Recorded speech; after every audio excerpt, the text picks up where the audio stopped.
Hola, hola, buenas noches, ¿cómo están? Espero que estén muy bien. Soy América Castañeda y nuevamente estoy aquí haciendo este video. Como les comenté, tengo la intención de estar haciendo una serie de videos donde yo pueda expresar algo, porque si no me voy a volver loca en esta cuarentena.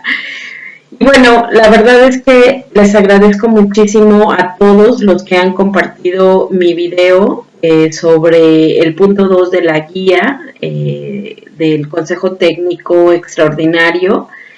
He leído cada uno de los comentarios, la verdad son comentarios muy bonitos que me hacen desanimarme a que siga haciendo esto. Y también he recibido llamadas donde me han comentado qué les gustó, qué les gustaría que hiciera, qué videos haga. Y bueno, pues ustedes me animan, yo sigo haciendo estos videos y aunque no me animaran también lo voy a hacer porque es una forma de reflexionar, de no volverme loca en esta cuarentena, porque definitivamente yo sí ya les he dicho, necesito hablar con alguien. Bueno, punto y aparte. El día de hoy les voy a hablar de algo que tiene que ver con el video anterior en cuanto a el plan de trabajo emergente que fue enviado a los padres de familia, pero tiene que ver con los mecanismos de seguimiento y de revisión. Ya ven que en el video pasado les comentaba cuáles eran como las fases que tendríamos que seguir para diseñar este plan de trabajo y que en caso de que regresemos el 20 de abril, ojalá y así sea, qué es lo que tendríamos que hacer. Y entre esas fases les mencionaba que habría que establecer mecanismos de seguimiento, de revisión y de realimentación para detectar los avances que nuestros alumnos vayan teniendo. Cabe aclarar que en este momento nuestros alumnos, independientemente de la edad en la que estén o en el nivel en el que nos encontremos, ya sea preescolar, primaria, secundaria, media superior o inclusive superior, pues están enfrentándose a su propio proceso de aprendizaje por sí mismos, con un poco de apoyo de los padres de familia en el caso de que sean todavía pequeños y dependan de esta situación de los padres de familia. Y en el caso de que no, bueno, pues también se están enfrentando a un proceso metacognitivo netamente para ver qué es lo que saben los alumnos en función de las actividades que se están enviando. Y lo digo así porque al tener yo dos hijos, tengo a un hijo, es el caso de Santiago, que tiene 9 años, que está en tercero de primaria, y bueno, él fue enviado este plan emergente, y en el caso de mi hija Ángela, que está en el último año de la prepa, bueno, ella está teniendo clases en línea, pero esas clases en línea están generando los maestros, cosa que me hace muy interesante por parte de la escuela, diversas actividades donde ellos tienen que indagar, tienen que investigar, tienen que leer, que técnicamente son las características de las actividades de este plan emergente que vienen en este punto 2 de la guía del Consejo Técnico, de esta guía, que ya la conocen todos. Y hablando de este plan emergente que es este, ¿no? Que ya lo hemos hablado. Y bueno, en al punto que quiero llegar es cuáles son estos mecanismos de seguimiento, revisión y realimentación que estamos haciendo y si realmente están funcionando. Y lo digo en función de lo siguiente. Por ejemplo, Santiago y Ángela han estado haciendo actividades y en el caso de Santiago lo que hago es mandar una foto ya sea al blog, porque algunos maestros sí ocuparon un blog, o al WhatsApp personal de la docente para ver cuáles son los avances cómo hizo la actividad el maestro o la maestra en este caso, estableció para que Santiago haga una actividad. Y bueno, en el caso de Ángela, lo que están haciendo ellos es que están generando las actividades en tiempo real y Ángela, posterior a toda la mañana, porque está toda la mañana en línea en clases, empieza a generar actividades y entonces la mamá tiene que firmar para que mande ella las fotos a los maestros para que vean cuáles son los trabajos o cómo está haciendo las actividades. Pero aquí algo que a mí me llama mucho la atención es, y lo estuve pensando toda la tarde, es qué es lo que están valorando los maestros. O sea, realmente están revisando cómo están desarrollando la actividad o realmente están visualizando el proceso que estos dos alumnos llevan, en el caso de mis hijos, qué es lo que están viendo. Y entonces me di a la tarea como de ir a unas notas de un curso que tomé en línea por parte del Instituto Nacional de Evaluación para la Educación, el extinto INE. Que antes de desaparecer, si no mal recuerdo, hace como unos 3 años, ellos abrieron un curso en línea que se llamaba Evaluación del Aprendizaje en el Aula, así se llamaba el curso. Entonces tú te podías meter al curso y podías inscribirte y tomar las sesiones. Y bueno, tuve la fortuna y la gran idea de inscribirme a ese curso. Y la verdad es que me ayudó bastante en este aspecto de la evaluación al interior del aula, ¿sí? Al interior del aula y que quede muy claro. Y entonces me busqué unas notas donde hablaban de esta parte del proceso de o cómo se tiene que diseñar una estrategia de evaluación y didáctica, ¿no? Y entonces yo me preguntaba hoy, bueno, realmente la maestra de mi hijo y los maestros de mis hijos están viendo el producto o el proceso.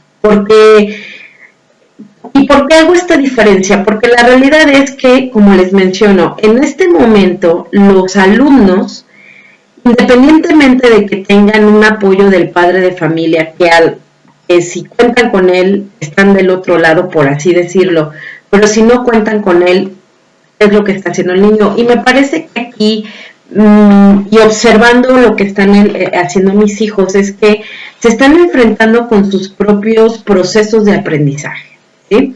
Y con sus propias dificultades.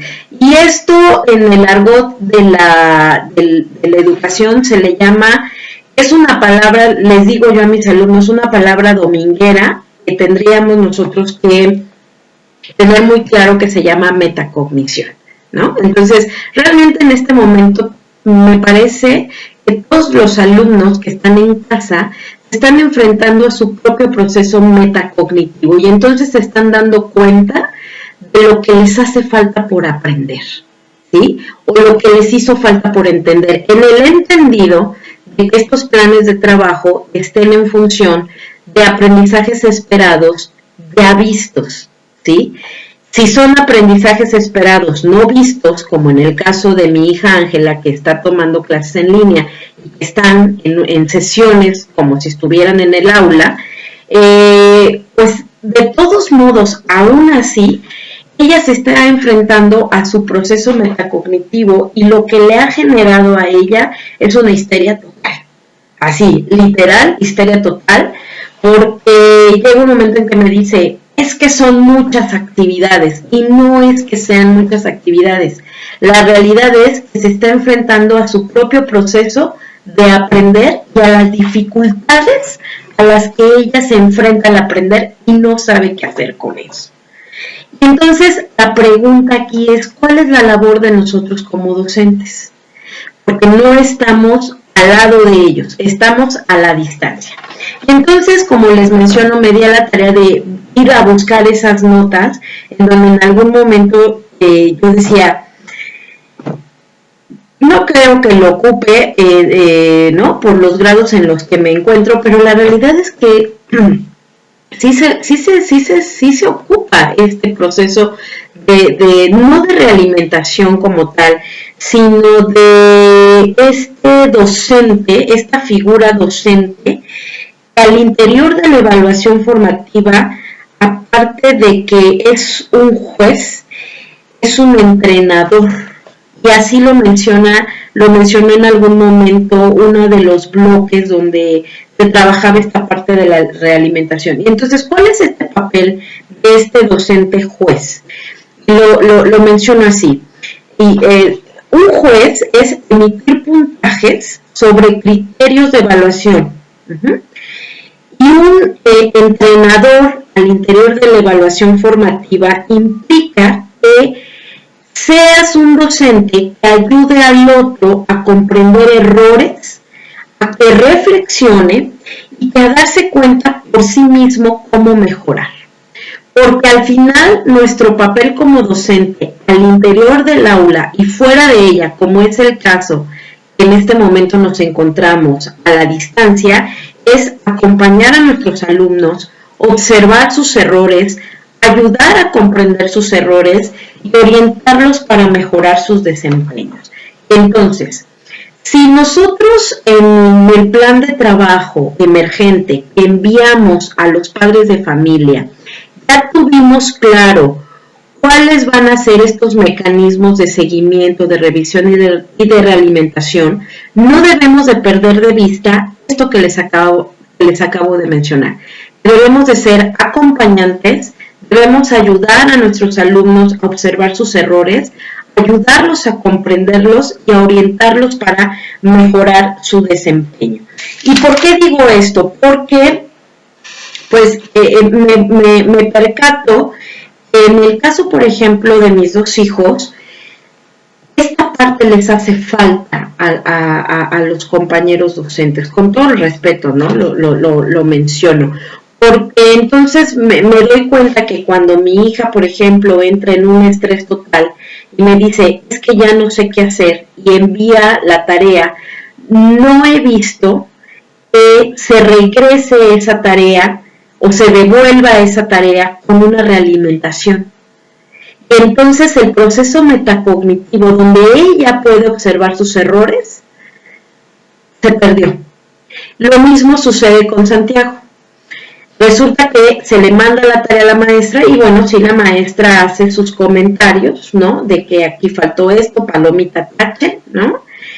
Pero en realidad es la palomita tache para mí, para la mamá de Santiago, ¿no? Que está fungiendo con él en este momento como maestra. Entonces yo me percato y digo, ok, pero es para mí, no para Santiago. Si fuera para Santiago, creo que el mecanismo tendría que ser diferente. Por ejemplo, poner una notita donde le dijera a Santiago, mira, te faltó esto, o un audio de voz, Santiago, lograste esto, pero te faltó esto, te recomiendo tal cosa. ¿Me explico? Entonces, me parece que aquí sí nos está haciendo un poquito de falta, y lo digo, nos está haciendo porque me sumo como docente de posgrado y de la normal, donde a mí también me estaría haciendo falta hacer esta devolución con estos comentarios que le permitan al alumno enfrentarse a este proceso metacognitivo que en este momento él se está enfrentando por sí mismo. Ajá.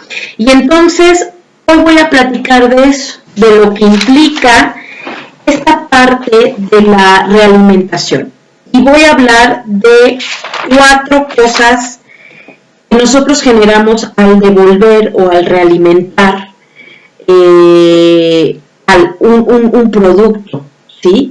Un producto que además no solamente es ver el producto como tal, sino identificar el proceso para acompañar el proceso metacognitivo de nuestros alumnos, que tiene que ver con estos 4 conceptos, que son valoración, realimentación, orientación y devolución.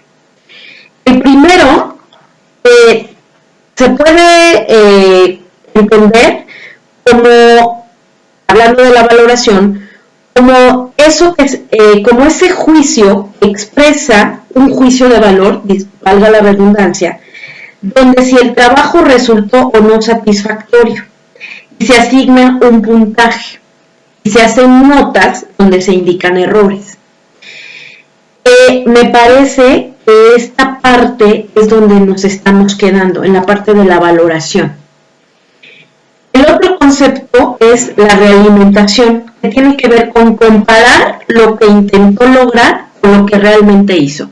Esto tiene que ver con el aprendizaje esperado. Es decir, si yo le digo al padre de familia, o en este caso al alumno, esto es lo que tienes que lograr, y comparo lo que envía o lo que está enviando con lo que ya le mencioné que tiene o que tendría que haber logrado, entonces la realimentación implica la comparación entre esto que está enviando, lo que intentó hacer, y lo que yo le pedí o lo que se le está pidiendo que haga.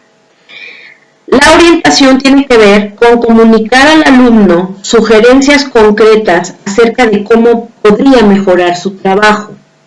Y la devolución tiene que ver con provocar en el otro atención entre su esfuerzo y lo que logró.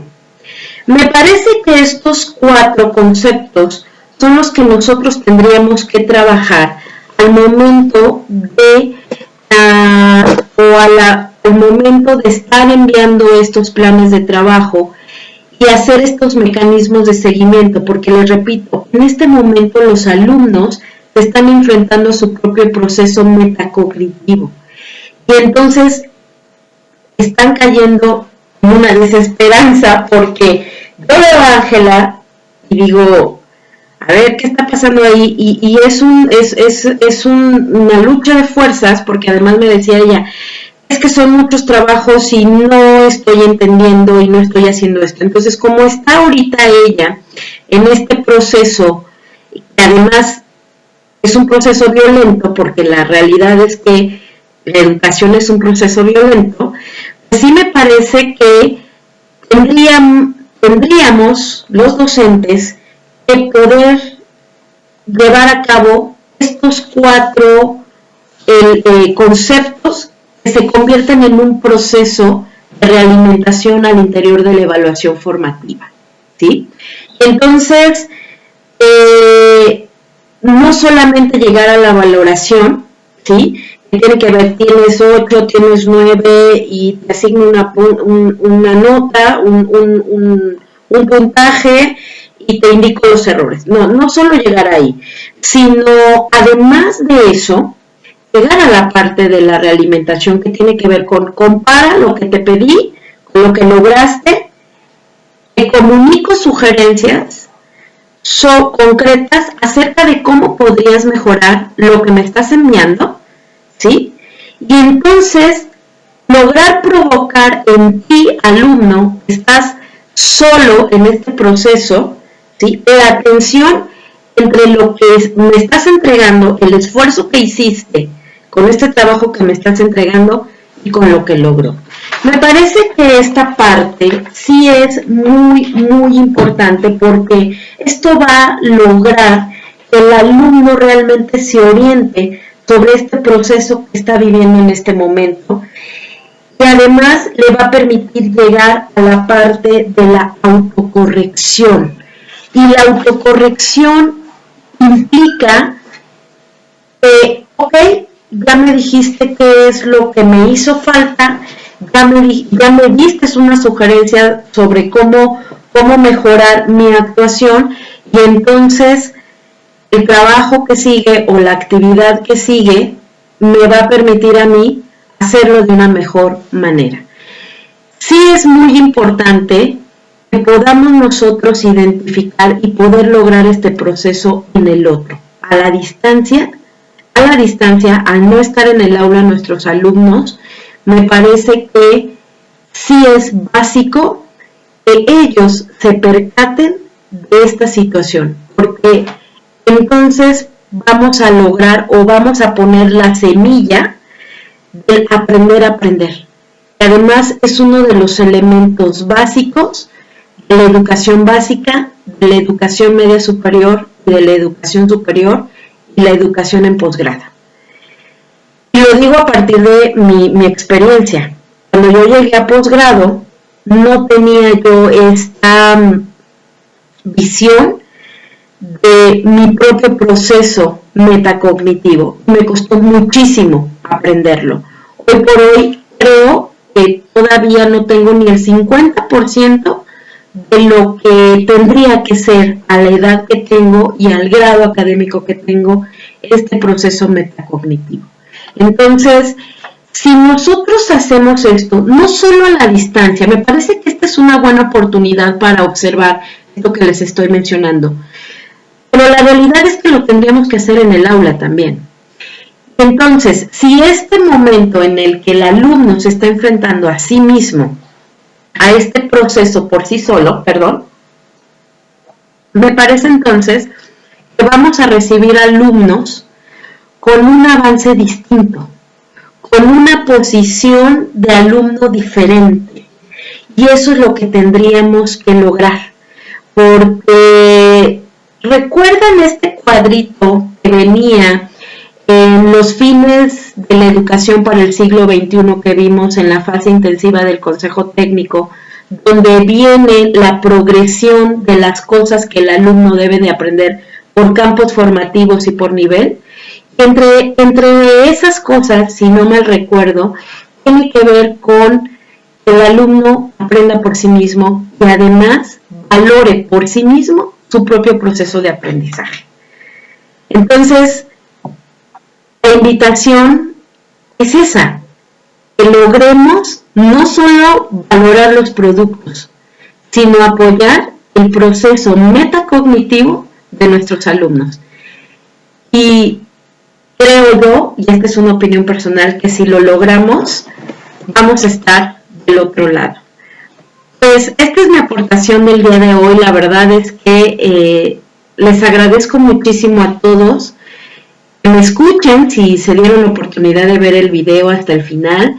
Si me comparten de igual manera les agradezco. También agradeceré mucho que me pongan comentarios de sugerencias, inclusive de orientaciones. Si estoy diciendo algo erróneo, pues sí, también me gustaría mucho que me lo mencionaran para que yo pueda reestructurar mi propio proceso metacognitivo y la forma en que yo veo esta parte de la evaluación. Y bueno, quiero cerrar esta aportación del día de hoy, esta opinión del día de hoy, con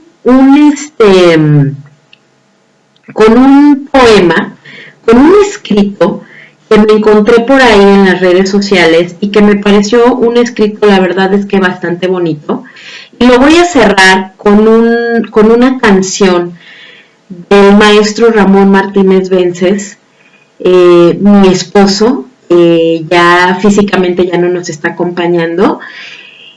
Es una canción muy hermosa y que me parece que va ad hoc con estos tiempos en los que estamos viviendo. Entonces, el poema que encontré dice así, dice, pero déjenme poner, por favor, el fondo de música del maestro Ramón, porque les digo que es una canción la canta Mercedes Sosa y Chabela Vargas, la canción de las pequeñas cosas, y que además a mí me encanta esa canción.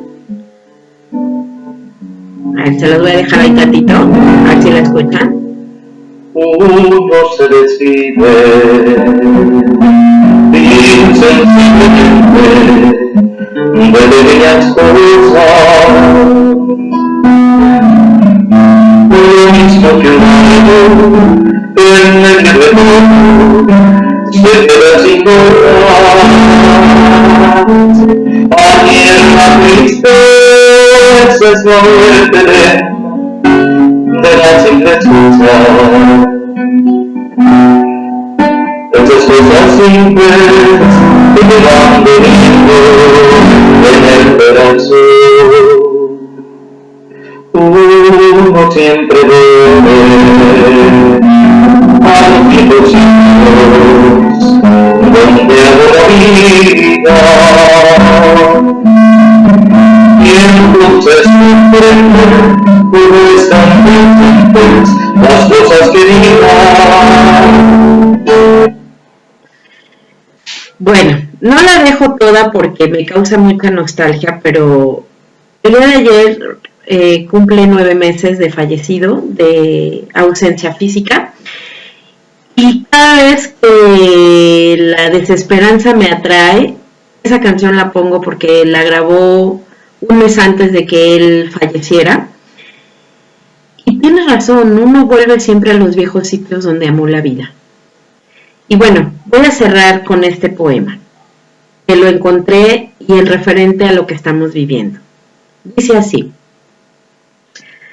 y la gente se quedó en casa, y leyó libros y escuchó, y descansó y se ejercitó, e hizo arte y jugó, y aprendió nuevas formas de ser, y se detuvo, y escuchó más profundamente. Alguno meditaba, alguno rezaba, alguno bailaba, alguno se encontró con su propia sombra, y la gente empezó a pensar de forma diferente. Y la gente se curó. Y en ausencia de personas que viven de manera ignorante, peligrosos, sin sentido y sin corazón, incluso la tierra comenzó a sanar. Y cuando el peligro terminó, la gente se encontró de nuevo, oraron por los muertos, y tomaron nuevas decisiones, y soñaron nuevas visiones, y crearon nuevas formas de vida, y sanaron la tierra completamente, tal y como ellos fueron curados. Eomeara, poema escrito durante la epidemia de peste en 1800. Soy América Castañeda, me da mucho gusto saludarlos, espero verlos en otro video. Les abrazo profundamente y de verdad espero encontrar a todos los amigos, a todos los alumnos nuevamente, abrazarnos y poder decir: aquí estamos, sanos y felices. Muy buenas noches, muchísimas gracias, bye bye.